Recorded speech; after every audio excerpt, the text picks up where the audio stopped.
Hey everybody, this is Matt. I'm making a new Heroclix video, and this video is going to be all about helping stores and people that own Heroclix learn how to price their Heroclix singles appropriately. I find like one thing stores can have trouble with is, pricing their Heroclix singles. It can be hard to tell easily how much to list them for, but it's important to price them decently so that they move quickly. If not priced decently, they'll sit and collect dust, and neither player nor store owner wants that to happen. So here is how I would suggest to price some Heroclix singles. So before you even start this process, you need to know that some pieces don't need to be looked up. The only pieces you should be concerned about finding their value are rares, super rares, primes, and chases. So how do you find the rarity of a Heroclix piece? Well, you look for the set symbol on the dial, the black dial, and then look for the color of the tab that surrounds it. So a common would be white, an uncommon would be green, not to be confused with a green ring around the base, which means prime, but we'll get into that in a second. Silver is a rare, gold is a super rare, and bronze is a chase. So super rare and chase colors can sometimes be hard to tell the difference because they can both look kind of gold. Either way, you need to be looking up the values for these pieces. So I mentioned a green ring a second ago, and that'll be a green ring around the entire base, not just in the tab. And that means it's a prime. So every common there will be a prime, every uncommon there'll be a prime, and every rare and super rare there'll be a prime. What that means is this is like a rarer version of this piece. So for these primes, if you see a green ring, you want to look it up, even if it's a common or an uncommon. Now, if it has a silver ring around the base, don't worry about that. That just means it's unique, and that just means it's a game element where you can only have one of that piece on your team. It won't affect the price whatsoever, but the green rings you gotta watch out for. So if the piece is a common or an uncommon, which is a white tab for a common or a green tab for an uncommon, then you can price these without even having to look them up online. For a standard 5-figure booster set, which is the rectangular cardboard boxes, commons can be priced at $1. Uncommons, which are the green tabs, can be priced at between $1 and $1.50. And then for the 1-figure gravity feed packs, commons are normally priced between $1 and $2, and uncommons, which are the green tabs, can be priced between $1.50 and $2.50. And the gravity feed pieces go for a little bit more because they're sold individually for $3 each. As commons and uncommons make up about 80% of most booster packs and 80% of most gravity feeds, it means there will usually be very few pieces the store will actually have to look up the price accordingly, and that means less work for the store overall. So step 1, look the piece up on eBay. Now, when you're looking for the piece, you need to type in the search bar Heroclix, then the character name, then the ID number. And you can find the ID number by looking on the base of the Heroclix doll, the black base. For instance, Colossus from the Uncanny X-Men would be Heroclix Colossus 001. Step 2. Find the past sold auctions. Now with the results up, look on the left bar where all the criteria and sorting options are. Look for the Show Only option, which is further down in the bar, and click on the Sold Listings checkbox. The search results will change to be just sold listings for this character. Now make sure the results are sorted in date recent first so that you see the most recent sold auctions for that price. Now this sorting option can be found on the top right of the search results. And make sure you're only seeing Buy It Now auctions. Those are that can be a tab you can click to the left of the sorting options. And the final thing is to look on the left bar again for item location and click the US only choice, because some countries sell stuff cheaply because they have a huge shipping, like Canada. So with all these things done, there should be relevant auctions to base the price of the piece around. Step 3. Figuring an average price. Now that you have a list of past sold auctions, we can figure an average price. Let's take a look at the last few sold auctions. For Colossus, it reads 99 cents, $1, $1, $3.45, and 99 cents. Now the $3.45 auction jumps out as odd, and that's because it has free shipping.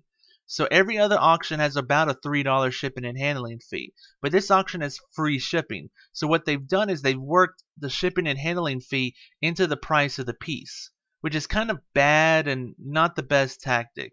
It means whoever bought it is going to get gouged and didn't really receive free shipping. So if you're looking at these auctions and you see a bunch of free shipping auctions, a good thing you can do is just subtract $3 from the price of the piece, because that's basically what the seller is doing. They're adding the $3 back into the price of the piece. So this auction for $3.45 should probably be better read as 45 cents, which would probably be rounded up to $1. And you have to look out for oddball auctions like that, and don't let them disrupt the overall value for the piece. So the average of the remaining 4 auctions is 99 cents to $1. So let's just say $1. So a good starting price for a 001 Uncanny X-Men Colossus would be $1. So let's put everything we learned into action, and let's look up a piece called Ares for the Superior Foes of Spider-Man set. So in the search bar, I'm going to put Heroclix, Ares, and then a set number. And this is the search results. So we're going to make sure there's certain things that we see, or certain things are set. First off is buy it now, so we're only seeing the buy it now auctions. Then the next thing we're going to set is newly listed, so that we're just seeing the newest of the buy it now auctions. We're going to make sure that these are only auctions within the US, nothing outside of the US, and make sure we're seeing sold listings. So this will give us a good analysis of what Ares is sold for in the most recentness. So right off the bat, we see a best offer accepted. So we don't know how much it went for, so we can ignore that. We see a 1607, which is good. We're seeing a lot of free shipping here. So again, we can ignore these, or we can minus $3, which would normally be the shipping cost. So for a lot of these, it's about, $20 minus 3 would be about 17. Here's one for $15.61. Another free shipping one, which would make it about $15. Another free shipping one, which would make it about 21. Here's one for 17. Here's one for 20, but it's a sketch variant.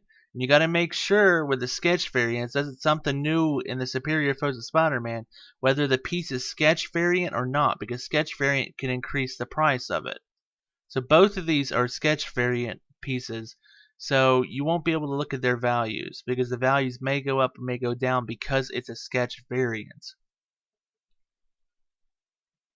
Here's one for $16.95. Here's 18, but it's for free shipping, so it's more like 15. Here's another best offer accepted, so we can ignore that one. Another free shipping one, and it's also sketch variant. Here's another free shipping one, so it's more like 14 there. Another free shipping one, so that's like 17 there. Here's one for 18, but it's a sketch variant, so we can't go by that price because it's sketch variant. And the piece we're trying to sell is not a sketch variant. Okay, here's one for $13.75. Looks good. Here's one for $14.75. Looks good. Here's one for $15.95. That looks good. Here's one for free shipping. So again, you can take $3 off that. So that's about $18. So those were the results we're looking at. Okay, so let's figure everything up. We have all these values, so let's add all these values up, and let's take an average of these. So by adding all 6 of these values up and dividing them by 6, I got $16.54. Now you could round it up to $17 or down to $16. Either way, that would be a decent value for this piece. So Aries is probably worth around $16 to $17. In conclusion, if a store follows these steps, they should be able to accurately price their HeroClix singles. And let's just go over the steps again. So the first thing before doing anything, if it's a common or an uncommon, price it cheap. And make sure to look for the green rings around the bases, because even common and uncommon green ringed pieces can be sold for a decent amount. If it's not a common or uncommon, you want to look up the piece on eBay and make sure to put Heroclix, then the character name, then the character set number. Then you want to find the past sold auctions. Make sure to ignore free shipping and best offer accepted auctions. If needed, if there's just so many free shipping auctions, you can subtract $3 from each of them to find a true value. And then finally, take a bunch of them, add them together, divide them up, and find an average price. And if you follow these steps, you should be able to accurately price a HeroClix piece. So hopefully this video has been useful to you, and hopefully you can price some pieces and get them moving and selling through, and the players will enjoy the nice prices and it will be good. Thank you so much for taking the time out of your day to watch my video.